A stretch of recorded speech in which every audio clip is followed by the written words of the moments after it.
"The best wedding gift is you leaving this ranch for good," my cowgirl daughter-in-law said, standing in the kitchen I'd built with my own hands. I was expecting family celebration, but found pure hatred instead. They thought this half-Cherokee widow was powerless, just another old woman they could throw away. So I rode to my brother's settlement and revealed my secret: I owned half their precious ranch. What happened next destroyed their perfect wedding and changed everything. Now they're begging me to come back, but some bridges can't be rebuilt. I raised that boy to respect his elders and honor his heritage, but love made him choose hatred over his own mother. When family becomes your biggest enemy, how far would you go to teach them the value of what they threw away? I'm Martha Two Eagles Sullivan, a 62-year-old Cherokee Irish widow who built a Texas cattle ranch from nothing, raised an ungrateful son, and learned that sometimes the greatest kindness is refusing to be anyone's victim.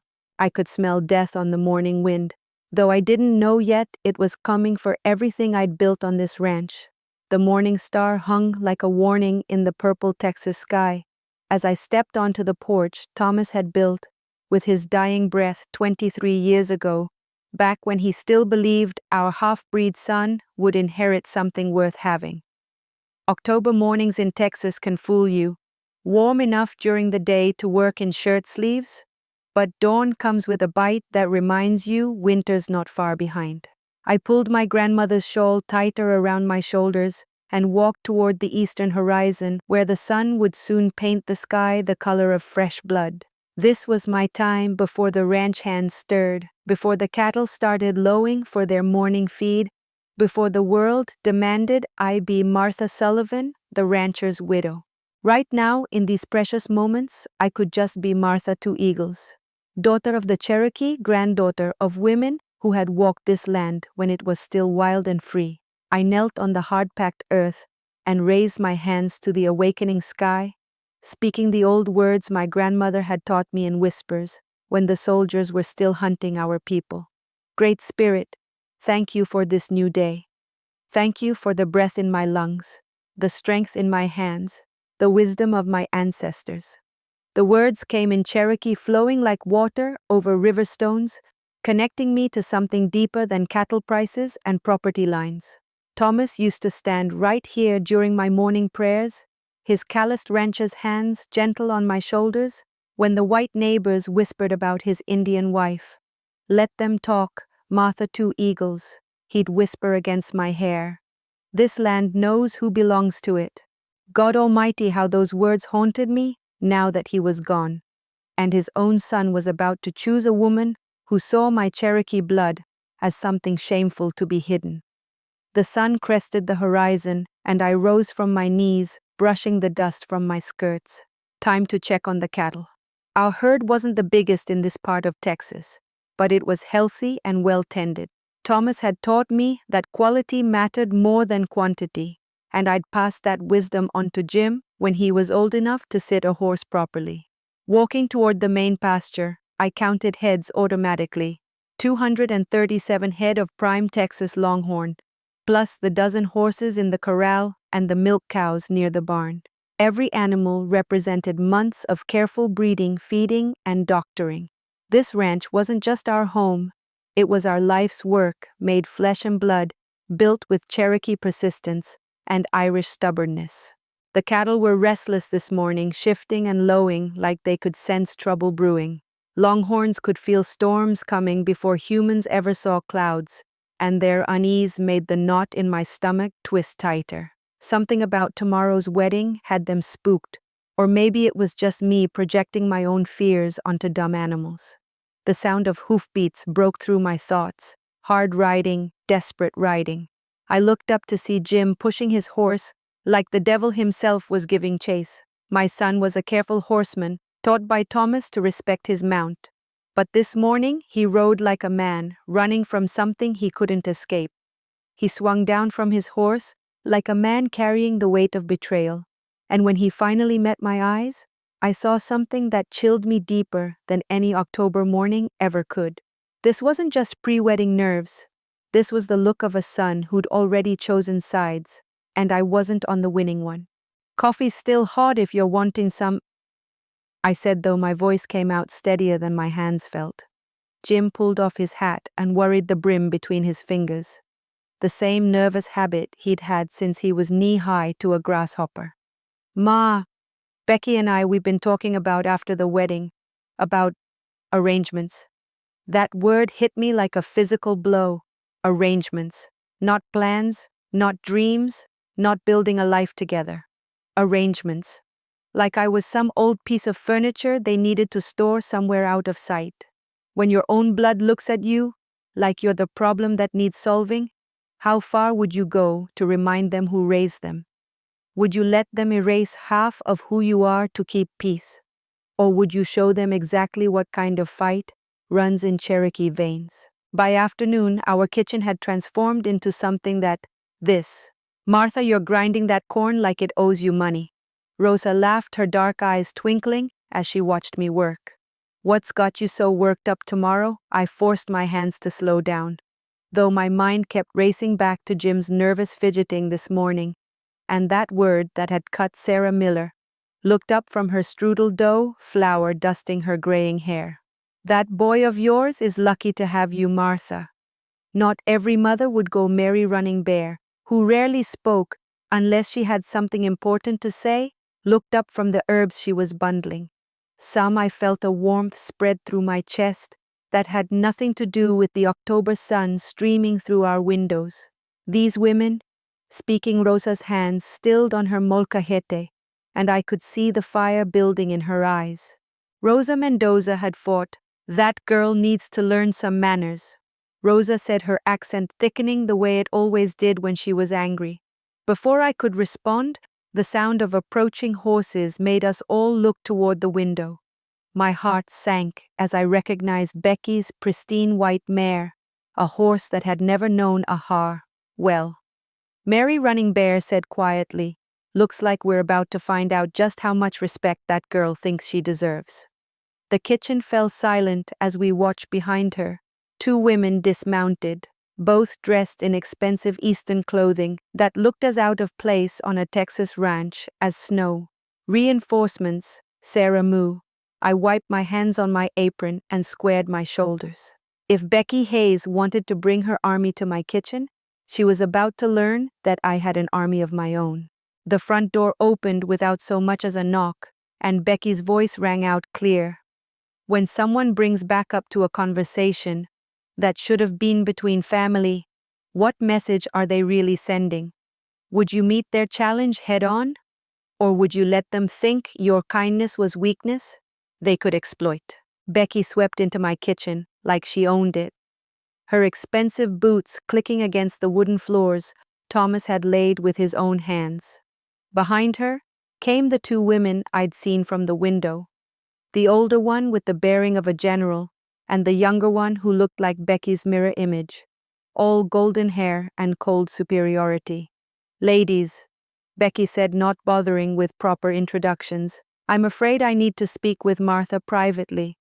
Family business, you understand. The temperature in the room dropped 10 degrees. Rosa Mendoza slowly set down her molcajete, and I could see her knuckles whiten as she gripped the edge of the table. Sarah Miller's face flushed red as fresh paint, and Mary Running Bear went perfectly still in that way. That meant she was calculating exactly how much damage she could do if pushed. These ladies are my friends, I said, keeping my voice level. Anything you need to say to me can be said in front of them. Becky's laugh was like breaking glass. How quaint. Well, if you insist on airing family laundry in front of the help, so be it. The help. Lord have mercy, this girl had just called Rosa Mendoza, who owned more cattle than half the men in the county. The help. Martha. Becky continued, smoothing her skirts with practiced precision. Jim and I have been discussing our future, and we've decided that some adjustments need to be made. For the good of our marriage, you understand. I felt something cold settle in my stomach, but I kept my face neutral. What kind of adjustments? The older woman stepped forward, and I realized with a sick feeling that this had to be Becky's mother. She had the same ice blue eyes and the same expression of someone who'd never been told no in her entire life. Mrs. Sullivan, she said, her Boston accent cutting through the air like a blade. I'm Eleanor Hayes, Becky's mother. We've come to discuss your living situation. Living situation. Not my home, not my ranch, not the place I'd built with my husband's blood and sweat. My living situation. You see, Becky picked up where her mother left off. Jim and I feel it would be best if you found somewhere else to live after the wedding. Somewhere more appropriate for someone of your background. The words hung in the air like smoke from a grass fire. Someone of my background. She might as well have called me a dirty Indian and been done with it. This is my home, I said quietly. Thomas and I built this ranch together. I've lived here for 23 years. Yes, well, Eleanor Hayes sniffed. That was when you were married to a white man. Things are different now. Becky can't be expected to entertain proper society with you hovering about, reminding everyone of Jim's unfortunate heritage. Unfortunate heritage. My Cherokee blood, the same blood that had given me the strength to survive when weaker women would have broken, was now unfortunate. Besides, Becky added with a smile that could have frozen hell itself, this ranch really belongs to Jim now, doesn't it? I mean, what claim could you possibly have to property that was clearly your husband's? Before I could answer, the kitchen door opened and Jim walked in, his hat in his hands, and guilt written across his face like a confession. My son, my boy, who I'd raised to respect all people regardless of their skin color, looked at me with eyes that couldn't quite meet mine. Ma, he said, his voice barely above a whisper. Becky's right. It might be better if you found somewhere else to stay, just until we get settled as a married couple. The betrayal hit me like a physical blow. This was my son, the child I'd carried for 9 months, the boy I'd taught to ride and rope and read, the young man I'd comforted through his father's death and guided through every major decision of his life. And he was standing there in the kitchen, where I'd fed him thousands of meals, telling me to leave. Rosa Mendoza stood up so fast, her chair scraped against the floor. Estás loco? This woman raised you, fed you, kept this ranch running when you were too young to know a steer from a bull, and you're going to throw her out for this. Careful, Eleanor Hayes said coldly. Remember your place. That did it. Mary Running Bear rose like a storm cloud, her weathered face carved from stone. And what place would that be, white woman? The place where we've lived on this land for 1,000 years, before your people came with their diseases and their greed, or the place where we've earned our respect through honest work instead of inherited money. Becky's face went pale, then flushed red. How dare you speak to my mother that way? Jim, are you going to let these people insult your future family? Jim looked like a man caught between two fires, and I realized with crushing certainty that he'd already chosen which one to run toward. Ma, maybe it would be best if your friends left. This is between family.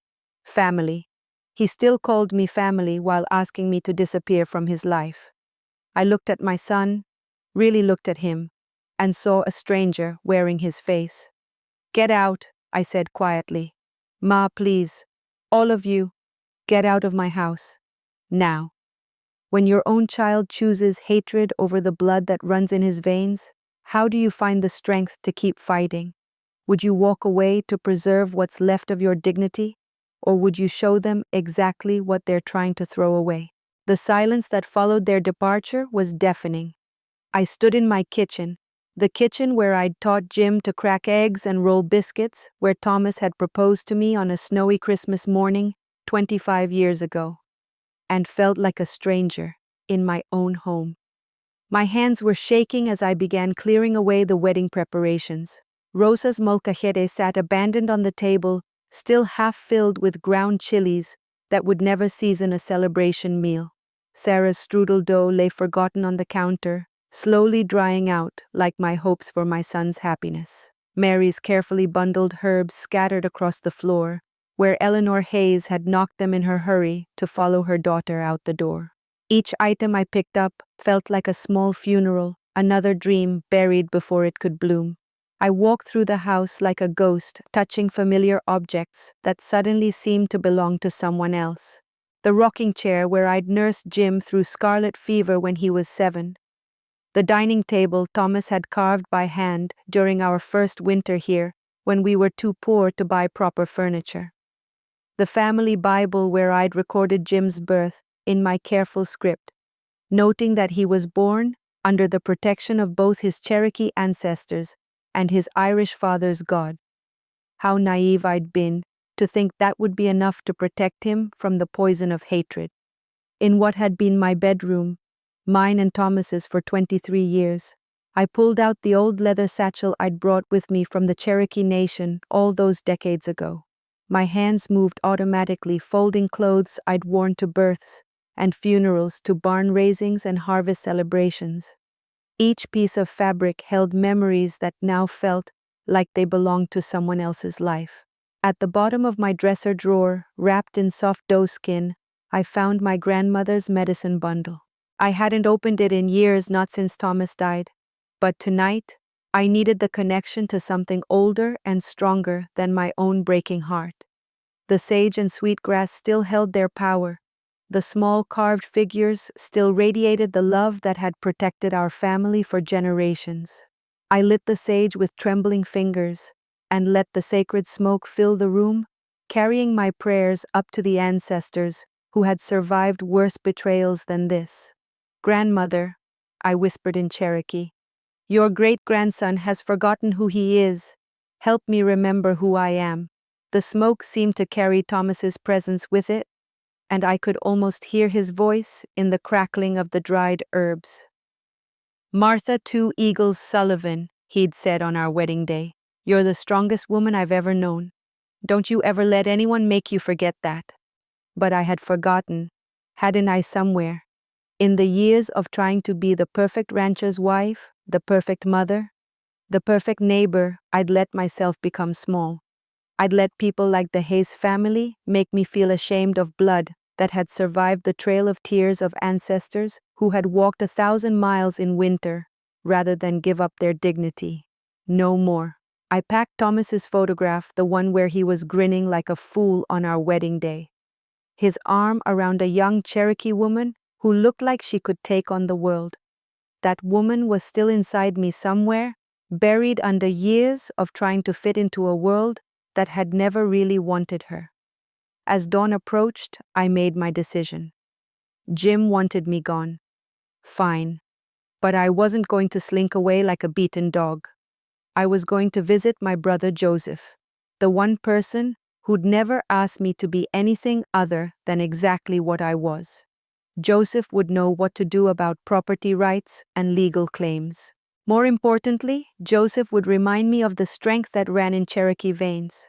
I saddled my horse in the pre-dawn darkness, loading my satchel and my grandmother's medicine bundle behind the saddle. The ranch looked different in the gray light, like a place I was seeing for the first time, instead of the home I'd built with my own hands. As I rode away from the house, I heard the sound of approaching hoofbeats. Jim was coming back, probably to apologize or explain or try to smooth things over with pretty words that meant nothing. But I didn't turn around. Some bridges once burned can't be rebuilt with good intentions. The sun was rising behind me as I rode toward the Cherokee settlement where Joseph lived, and for the first time in hours, I felt something besides grief. It was anger, clean and pure and righteous. And underneath the anger, like bedrock under soil, was something even stronger. The unbreakable will of a Cherokee woman who'd finally remembered that she'd never needed anyone's permission to exist. When the world tries to convince you that your heritage is something to be ashamed of, where do you find the strength to remember your worth? Would you let their hatred dim your light? Or would you burn brighter just to prove them wrong? Doc Samuel Miller's house sat on the edge of town like a beacon of civilization in the wilderness, with its neat white picket fence and roses that Sarah somehow coaxed to bloom despite the harsh Texas sun. I'd ridden hard for 2 hours, and my horse was lathered with sweat by the time I tied him to the hitching post outside the doctor's front gate. Doc Miller answered my knock, still wearing his nightshirt, his gray hair standing up in wild tufts that would have made me smile under different circumstances. But when he saw my face, his expression shifted from sleepy confusion to sharp concern. "Martha, good Lord, woman, what's happened? Is someone hurt?" "Just my pride, Doc," I said, though my voice came out rougher than I'd intended. "And maybe my faith in my own son. I need to ask you about some legal matters, if you've got time." Doc Miller had been more than our family doctor over the years. He'd been Thomas's friend and business advisor, the man who'd helped us navigate the complicated world of territorial law when we'd first established our ranch. If anyone would know about property rights and legal claims, it would be him. Come in," he said, ushering me into his study. The room smelled of pipe tobacco and leather-bound books, a comforting scent that reminded me of Thomas's own study back when he was alive, to fill it with his presence. "Sarah's visiting her sister in Austin, so we can speak freely. What's troubling you?" I told him everything. Becky's ultimatum, the confrontation in my kitchen, Jim's betrayal, and the Hayes family's assumption that I had no legal claim to the ranch Thomas and I had built together. Doc Miller listened without interruption, his weathered face growing more serious with each detail. When I finished, he was quiet for a long moment, stroking his beard the way he always did when he was thinking hard about something. Finally, he got up and walked to a wooden filing cabinet in the corner of his room. "Martha," he said, pulling out a thick folder, "I think you need to see these documents. Thomas asked me to keep copies after he had his heart attack 5 years ago. Said he wanted to make sure everything was in order if something happened to him." My hands shook as I opened the folder. Inside were papers I'd signed but never really read. Legal documents that Thomas had assured me were just formalities to protect our family's interests. But as Doc Miller explained each page, I began to understand that my husband had been far more careful about protecting me than I'd ever realized. "This here," Doc Miller said, pointing to a particular paragraph, "establishes you as co-owner of the ranch property. Not just Thomas's widow with inheritance rights, but actual co-owner from the day you signed these papers. Under territorial law, that gives you equal say in any decisions about the property." I stared at the legal language that might as well have been written in ancient Greek for all I'd understood it at the time. "But surely Jim inherits Thomas's share when I die." "Eventually, yes. But while you're alive, you own 50% of everything. The house, the land, the cattle, even the water rights. Becky Hayes can demand you leave all she wants, but legally speaking, she's got no more right to throw you off that ranch than she does to demand the governor vacate the state capital." The relief that washed over me was so intense, I had to grip the arms of my chair to keep from falling over. For the first time since yesterday's confrontation, I felt like I could breathe properly. "There's more," Doc Miller continued, flipping to another set of papers. "Thomas also established something called a life estate for you. Even if something happened to your ownership stake, you'd still have the legal right to live on that property until your death. No one, not Jim, not his wife, not her family, can force you to leave." "Why didn't Thomas tell me about all this?" Doc Miller's smile was sad but understanding. "You know how Thomas was about legal matters. He figured as long as everything was properly documented, there was no need to worry you with the details. He trusted that you'd never need to use these protections, because Jim would always take care of his mother." The bitter irony wasn't lost on me. Thomas had been wrong about Jim's character, but his legal precautions were about to save me from my son's weakness. "Doc," I said slowly, "what would happen if I decided to exercise these rights, if I told Jim and Becky that I'm staying on the ranch, whether they like it or not?" "Legally, they couldn't do a damn thing about it. Practically?" He leaned back in his chair. "Well, that might be a different story. The Hayes family has money and influence, and they're not above using both to get what they want. But Martha, you've got something they don't have." "What's that?" "You've got the law on your side. and you've got friends who remember what kind of woman you are.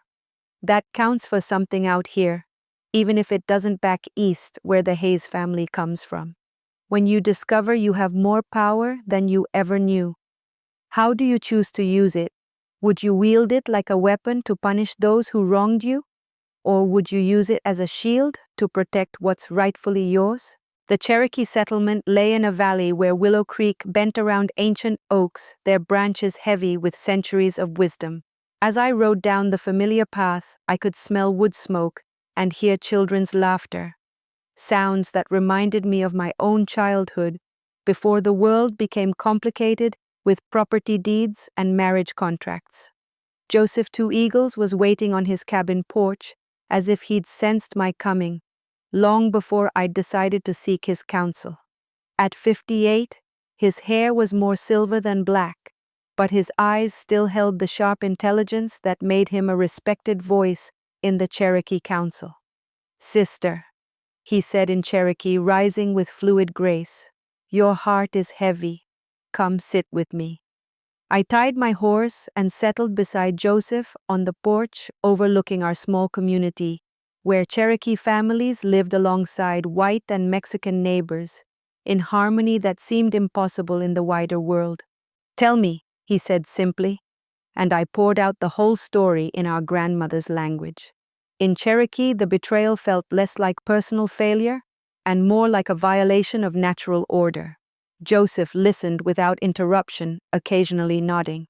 When I finished, he watched a hawk circle overhead with the patient attention our people had always paid to the natural world. "Do you remember what grandmother said about the two wolves that live inside every person?" he finally asked.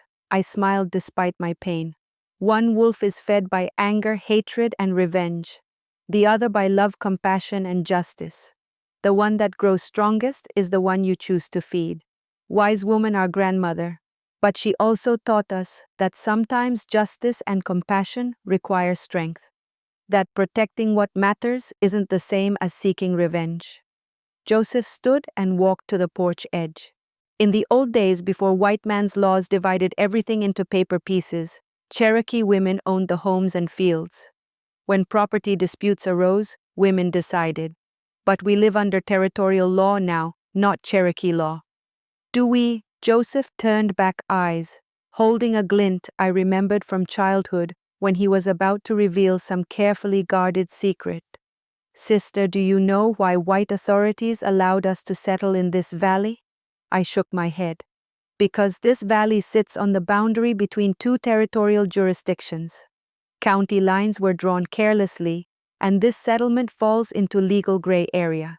For most purposes, we govern ourselves according to Cherokee law, handling our own disputes without troubling territorial courts." The implications slowly dawned on me. "You mean, if you brought your case before the Cherokee Council, instead of territorial courts, we would have jurisdiction. Under Cherokee law, what's been done to you isn't just property dispute. It's violation of basic family honor and women's rights." My heart beat faster. "What would the council decide?" Joseph's smile was sharp as a blade. "That depends on what you're seeking. Simple justice, recognition of rights and protection from harassment is one thing. But if you want justice that teaches lessons and protects other women," he let the sentence hang. "What kind of lessons?" "Cherokee Council can impose community consequences for behavior violating our values. Public acknowledgement of wrongdoing, restitution for damages. Exclusion from community benefits until proper amends are made." His eyes met mine. "Your son and his wife want community membership to benefit from our protection and cooperation. But membership comes with responsibilities." I thought about Jim and Becky's assumption they could treat me like dirt while expecting neighbors' respect and support. "There's more," Joseph continued. "The council's been watching the Hayes family's behavior toward our people and Mexican neighbors.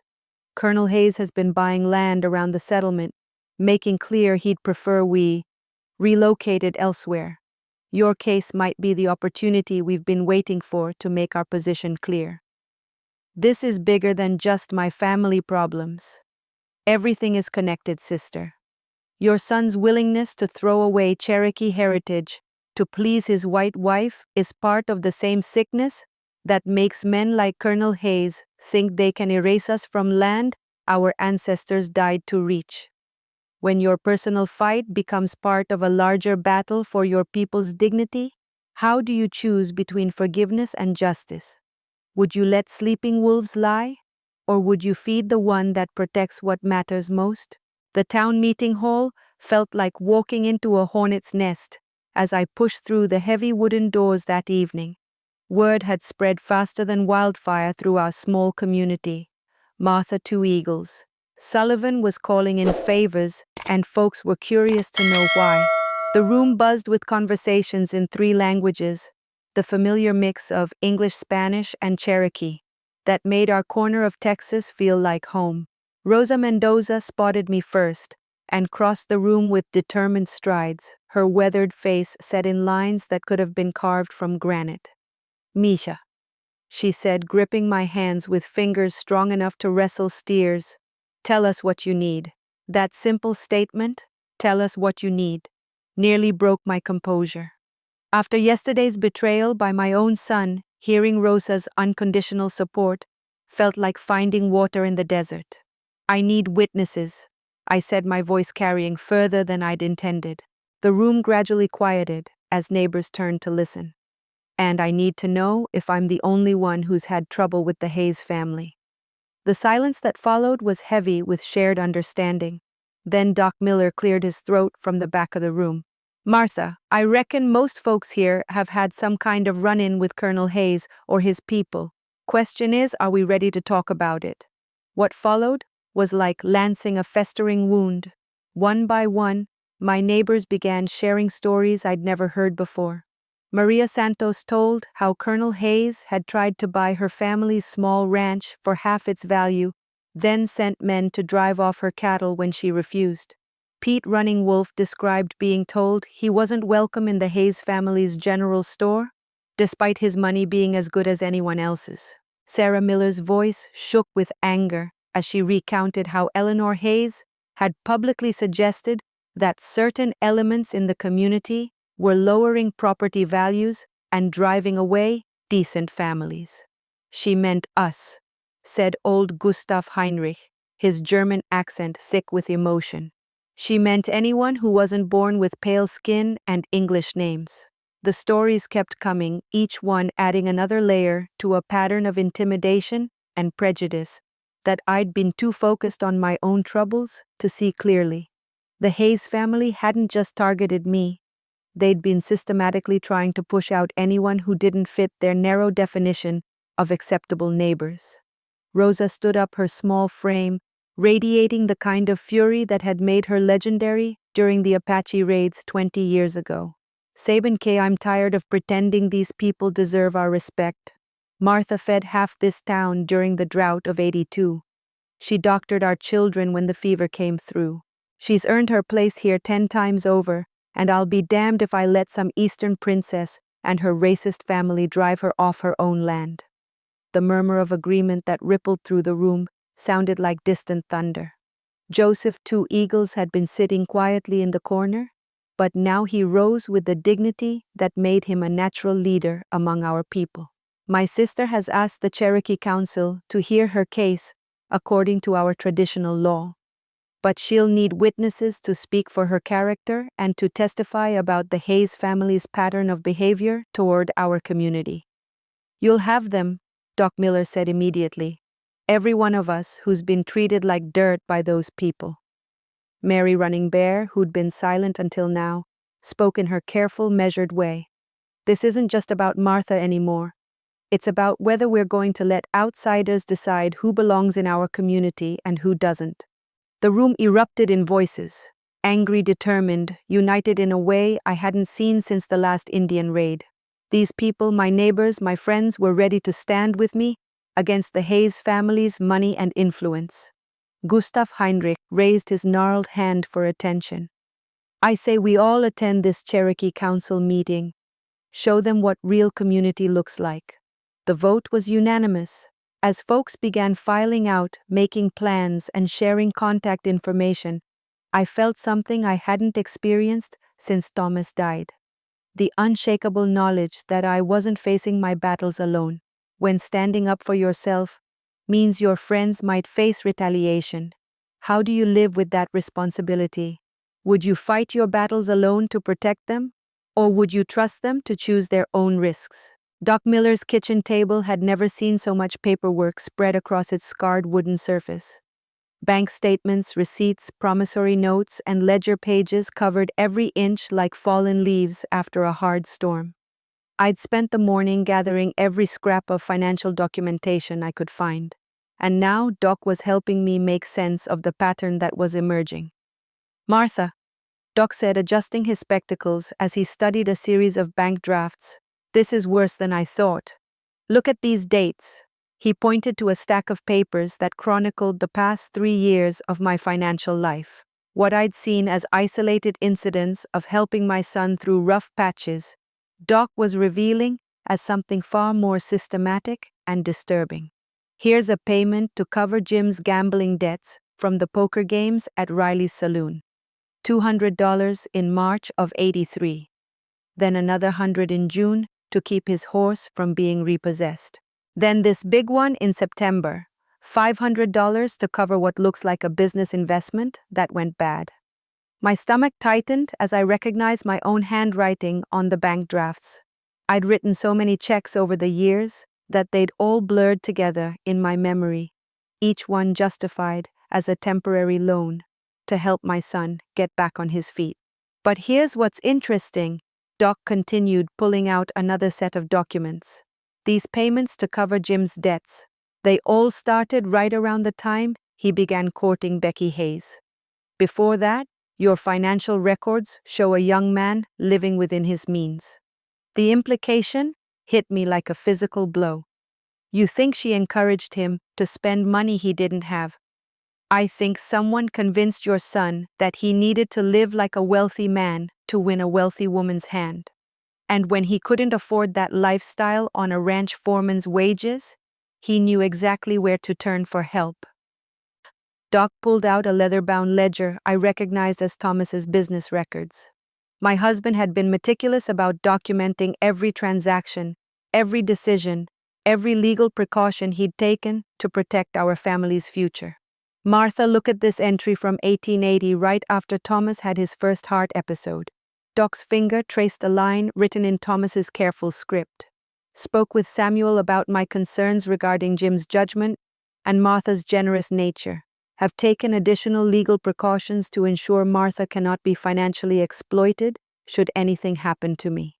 My eyes filled with tears as I read my husband's words. Even 5 years ago, Thomas had seen what I'd been too blind to recognize, that my son's character had weaknesses that could be exploited by the wrong kind of person. "There's more," Doc said gently, turning several pages. Thomas documented every conversation he had with Jim about financial responsibility.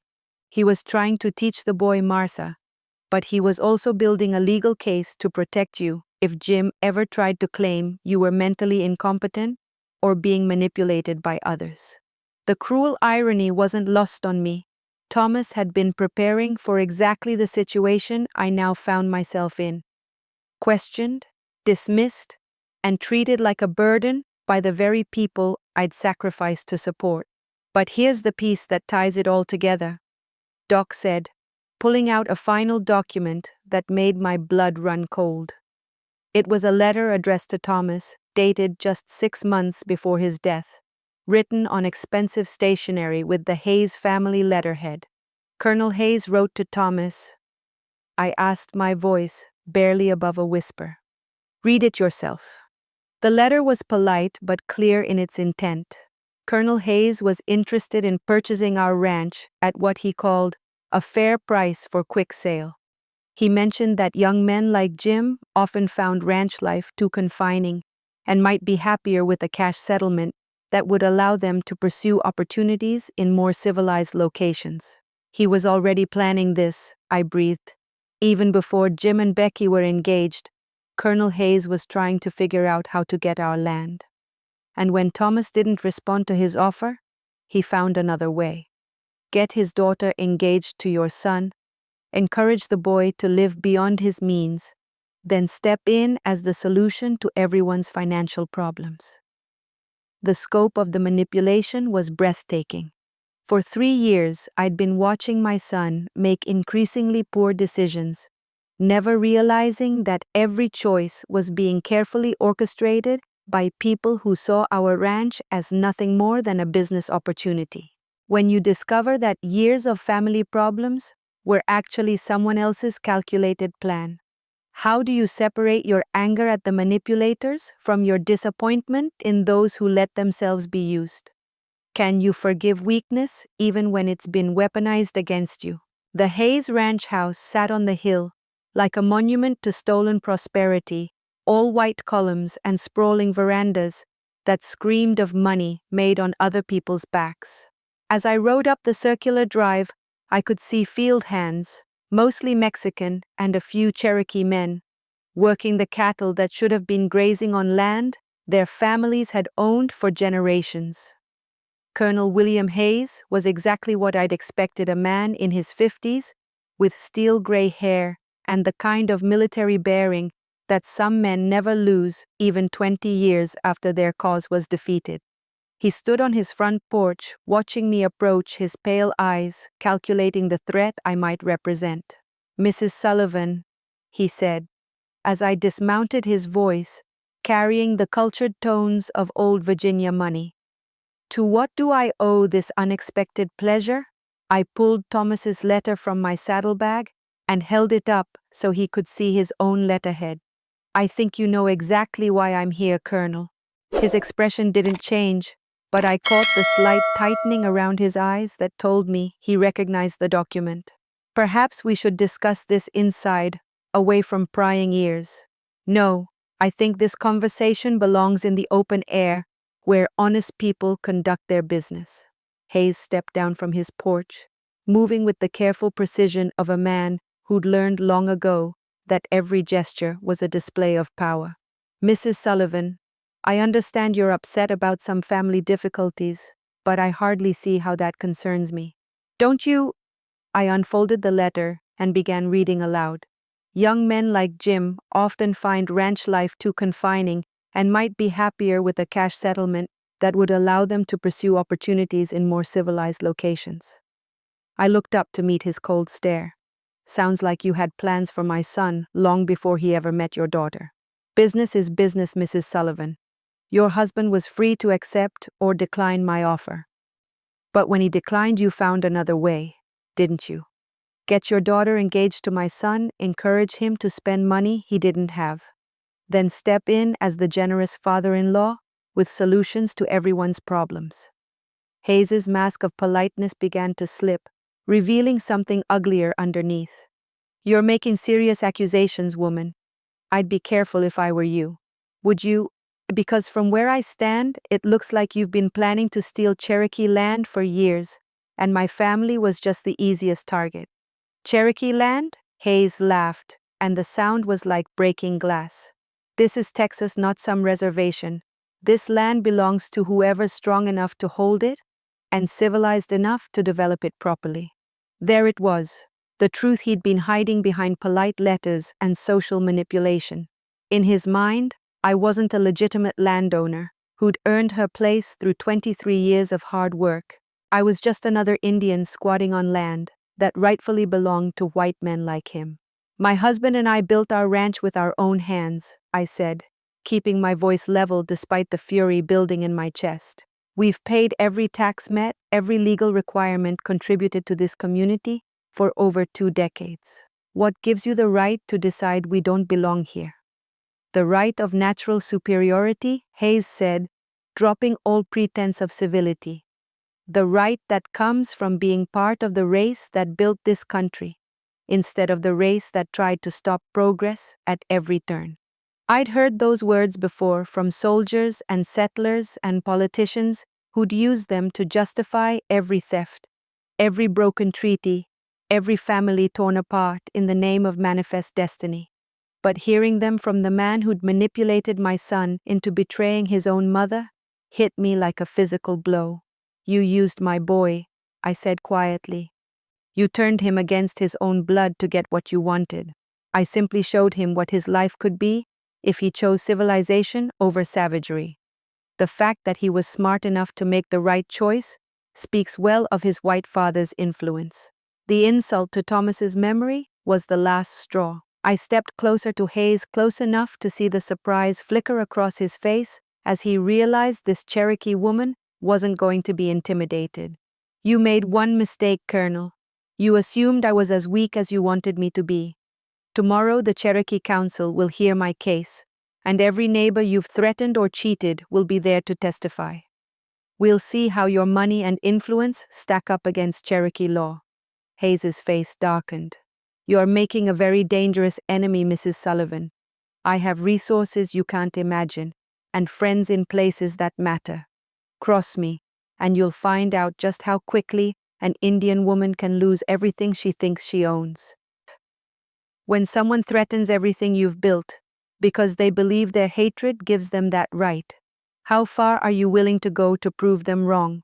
Would you back down to protect what you have left? Or would you risk it all to show them what real strength looks like? The sacred council ground felt different at sunset, when the ancient oaks cast long shadows across the circle of stones, where Cherokee justice had been dispensed for generations. I'd attended council meetings before, but never as the one seeking judgment. Tonight, I wasn't just Martha Sullivan, the rancher's widow. I was Martha Two Eagles' daughter of the Cherokee, asking my people to right a wrong that went deeper than property disputes. Joseph had prepared the ceremonial fire at the center of the circle, its flames dancing against the darkening sky, like spirits of our ancestors come to witness. The 7 council elders sat in their traditional positions, their weathered faces solemn with the weight of their responsibility. Behind them, in a wider circle, sat nearly 50 community members, Cherokee, Mexican, German, and Irish neighbors who'd come to bear witness. I was surprised to see Doc Miller and his wife Sarah among the observers, their presence a bridge between two worlds that rarely intersected. Rosa Mendoza sat with her arms crossed, her dark eyes fierce with protective anger. Even old Gustav Heinrich had made the journey, his arthritic joints no doubt aching from the ride. Elder Thomas Ridge, no relation to the famous Cherokee leader, but carrying the same dignity, spoke first in our ancient language, his words flowing like water over stone. We gather tonight to hear the case of Martha Two Eagles Sullivan, who seeks justice according to the old ways for wrongs committed according to the new ways. I rose when Joseph nodded my grandmother's shawl, wrapped around my shoulders like armor woven from memory and tradition. In Cherokee, I told my story from the beginning, not just yesterday's confrontation, but the 3-year pattern of manipulation that had led to my son's betrayal. I spoke of Thomas's foresight, of the evidence Doc Miller had helped me compile, of Colonel Hayes's threats and his belief that Cherokee blood made me less worthy of respect. When I finished, Elder Ridge asked for witnesses to speak. One by one, my neighbors rose to testify, not just about my character, but about the Hayes family's systematic campaign to drive out anyone who didn't fit their vision of a proper community. Rosa spoke in rapid Spanish, her words translated by Maria Santos for those who didn't understand. She described how Colonel Hayes had tried to force Mexican families off their land through intimidation and economic pressure. Gustav Heinrich testified about being told his German accent and foreign ways made him an undesirable neighbor. But it was Mary Running Bear's testimony that carried the most weight. The elder Cherokee woman spoke of Colonel Hayes's attempts to buy reservation land through bribes and threats, his belief that Indian people were obstacles to progress that needed to be removed. This is not about one woman's family troubles, Mary said, her voice carrying the authority of someone who'd survived the Trail of Tears as a child. This is about whether we will allow our community to be poisoned by the same hatred that drove us from our ancestral lands. Elder Ridge conferred quietly with the other council members in Cherokee, so rapid I could barely follow. Finally, he stood and addressed the gathering in both Cherokee and English. The council finds that Martha Two Eagles Sullivan has been wronged not just as an individual, but as a member of our community. The pattern of behavior by the Hayes family violates our most sacred principles of respect for elders' honor toward women and protection of community harmony. My heart pounded as he continued. According to Cherokee law, Jim Sullivan and his wife have forfeited their right to community support and protection until proper amends are made. They are banned from participating in community gatherings, from seeking help in times of need, and from claiming the benefits of Cherokee kinship. The sentence was more severe than I'd expected. In our close-knit frontier community, social exile was nearly a death sentence. Without community cooperation, running a ranch became almost impossible. Furthermore, Elder Ridge continued, we call upon our neighbors of all backgrounds to honor this decision. Those who trade with the Hayes family or support their efforts to divide our community will be considered enemies of Cherokee justice. The implications were staggering. The council wasn't just supporting me, they were drawing a line in the sand that would force everyone in the area to choose sides. As the formal ceremony concluded and people began to disperse, I felt the weight of what had just happened. Tomorrow, Jim and Becky would wake up to find themselves cut off from the community that had sustained them. Colonel Hayes would discover that his money and influence meant nothing against the united will of people who'd learned to survive by standing together. When justice gives you more power than you ever wanted, how do you carry that responsibility? Would you use it to teach lessons that might destroy lives, or would you find a way to heal what's been broken? The territorial deputy arrived at my ranch 3 days after the Cherokee Council meeting, his badge glinting in the morning sun as he dismounted from his horse. Deputy Marshal James Crawford was a fair man who'd learned to respect the complex legal realities of our frontier community, where Cherokee law and territorial authority often intersected in ways that required careful navigation. Mrs. Sullivan, he said, tipping his hat respectfully, I'm here to serve notice that the territorial court recognizes the Cherokee Council's jurisdiction in this matter and will enforce their decision regarding property rights and community standing. Behind him rode Jim and Becky, their faces pale with the reality of their situation. In 3 days, they'd discovered what it meant to be cut off from community support. The general store had refused their credit. Their usual ranch hands had failed to show up for work. Even the preacher had declined to perform their wedding ceremony, citing community concerns about their character. Ma, Jim said, his voice barely above a whisper as he dismounted. We need to talk. I studied my son's face, seeing for the first time in years the boy I'd raised instead of the weak man Becky had shaped him into. 3 days of social isolation had stripped away his arrogance, leaving behind someone who looked lost and frightened. Talk then, I said, not making it easy for him. Becky remained mounted, her expensive riding habit now looking more like a costume than appropriate ranch wear. Her blue eyes, once cold with superiority, now held the desperate calculation of someone whose world was crumbling. The Cherokee Council's decision is legally binding, Deputy Crawford explained, reading from an official document. Mrs. Sullivan's property rights are confirmed under both territorial and Cherokee law. Any attempt to force her from her home or interfere with her legal ownership will be considered criminal harassment. We understand, Jim said quietly. Ma, I need to apologize for everything, for listening to the wrong people, for forgetting who raised me, for treating you like you didn't matter. The words I'd longed to hear for months should have brought me joy, but instead, I felt only sadness for how much damage had been done to reach this point. Apologies are a start, son, but they don't undo 3 years of financial manipulation or yesterday's betrayal. Becky finally spoke, her voice tight with barely controlled panic. Martha, surely we can work something out. I made mistakes, but I'm willing to to make amends. What kind of amends? I asked, curious to see how far desperation would push her. I could learn about your culture, about ranch work. I could try to be the daughter-in-law you deserved. The offer was pathetic in its transparency, but I saw something in Becky's eyes that hadn't been there before. Genuine fear. Not just of social isolation, but of losing the life she'd taken for granted. Deputy Crawford cleared his throat.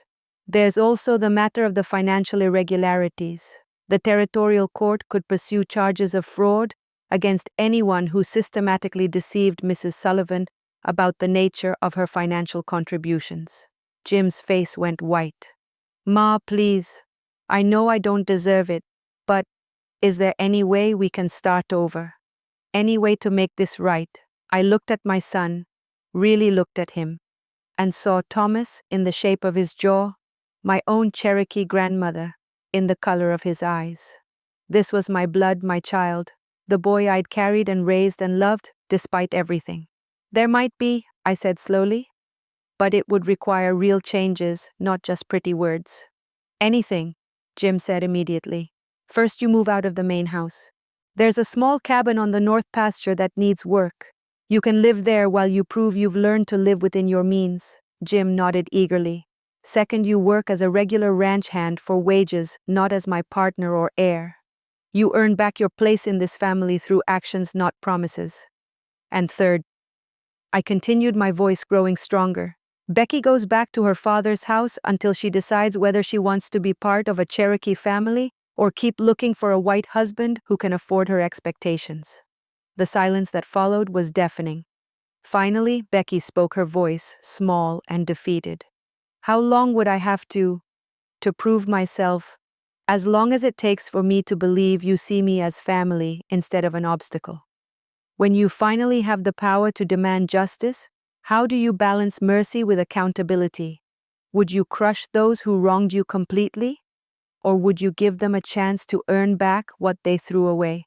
That evening, as the sun painted the Texas sky, the color of old blood, Jim and Becky sat across from me at the kitchen table, where I'd fed them countless meals over the past 3 years. The same table where Becky had demanded I disappear from their lives just a week ago. The irony wasn't lost on any of us. Ma, Jim began, his voice heavy with shame. I need you to know that I remember who I was before I started listening to the wrong voices. I remember you teaching me that a man's word is his bond, that family comes first, that our Cherokee blood is something to be proud of, not hidden. I studied my son's face, looking for signs of the manipulation that had controlled him for so long. Instead, I saw something I hadn't seen in years. Genuine remorse mixed with the kind of fear that comes from nearly losing everything that matters. Do you? I asked quietly. Because 3 days ago you stood in this same kitchen and told me to leave my own home. You chose her family's money over your mother's love. Words are easy, Jim. Proving you've changed is harder. Becky shifted uncomfortably in her chair, her expensive dress looking out of place in my simple kitchen. Martha, I know I can't undo what I said, what I did, but I'm willing to try to make amends.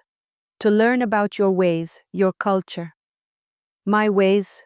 I couldn't keep the edge out of my voice.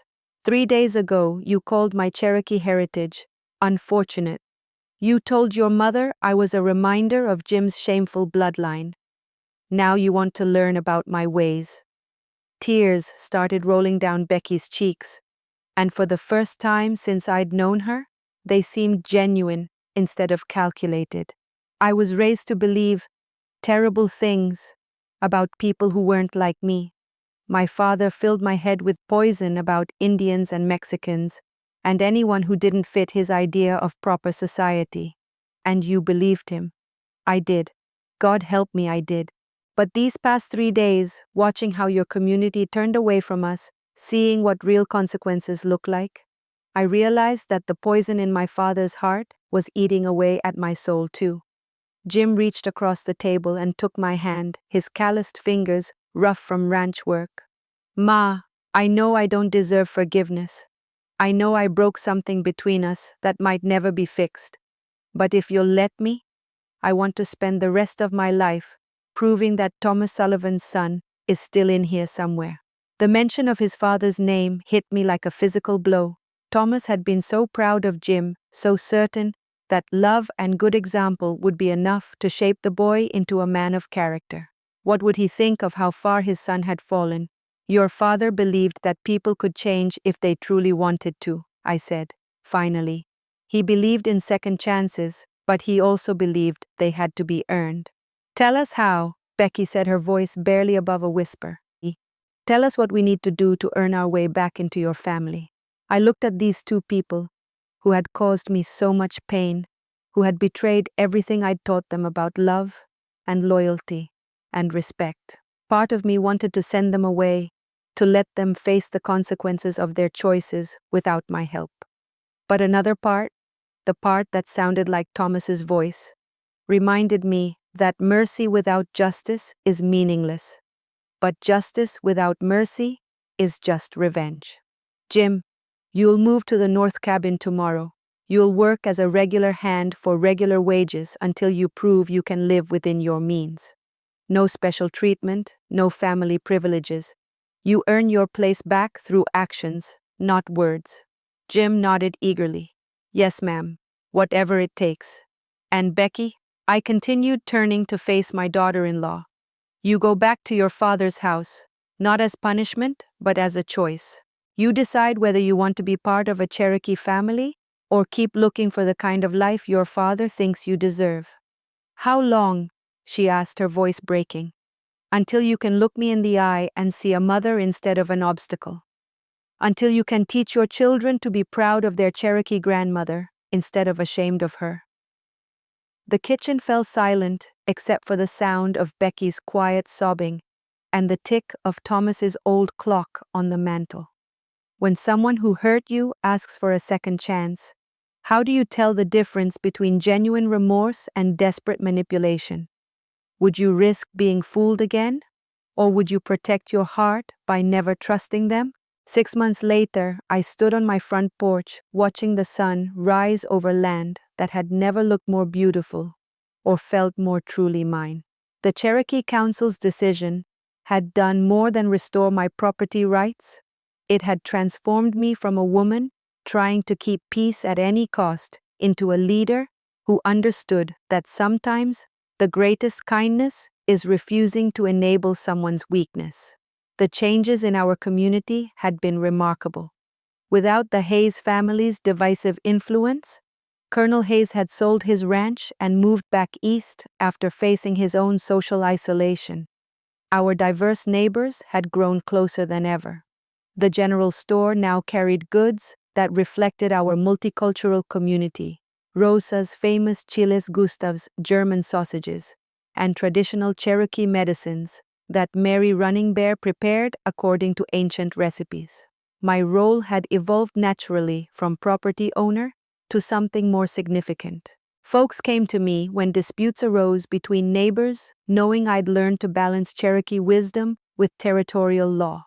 When the Mexican families faced harassment from newcomers, they sought my counsel.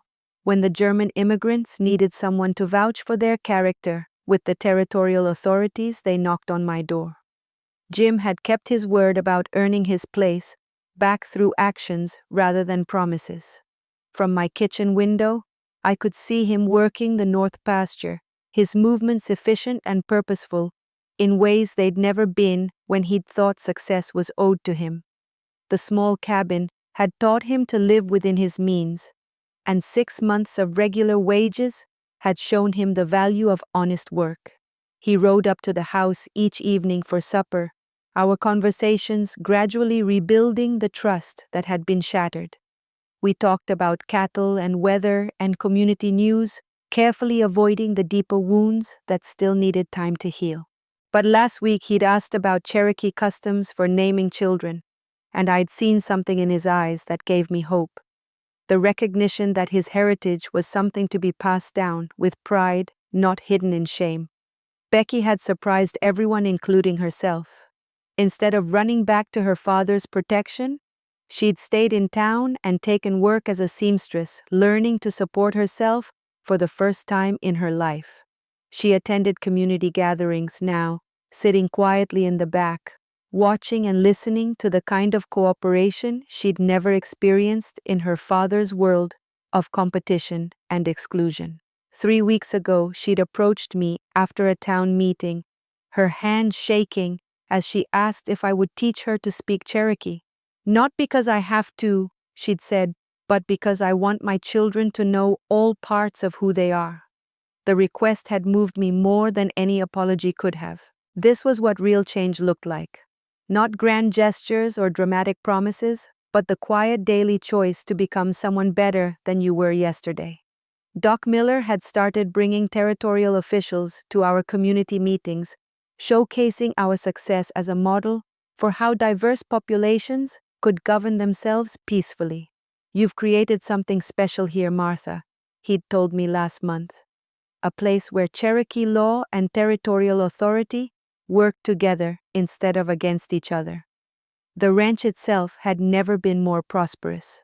Without the financial drain of Jim's manufactured emergencies and Becky's expensive tastes, I'd been able to invest in improvements that increased both our herd size and our land value. The irony wasn't lost on me. The Hayes family's attempt to steal my property had ultimately made it more valuable than ever. As I watched a hawk circle overhead, I thought about Thomas and how proud he would be of what our land had become. Not just a successful ranch, but a symbol of what was possible when people chose cooperation over competition, respect over prejudice, wisdom over hatred. The sound of approaching hoofbeats drew my attention to the road where I could see Joseph riding toward the house for our weekly council meeting. Today, we'd be discussing a proposal to establish a formal mediation system that could serve as a bridge between Cherokee and territorial justice. Another step toward the kind of community Thomas had dreamed of when we'd first claimed this land. In the end, what matters more? The battles we win or the bridges we build? When you have the power to shape your community's future, will you use it to settle old scores, or will you create something worth passing down to the next generation?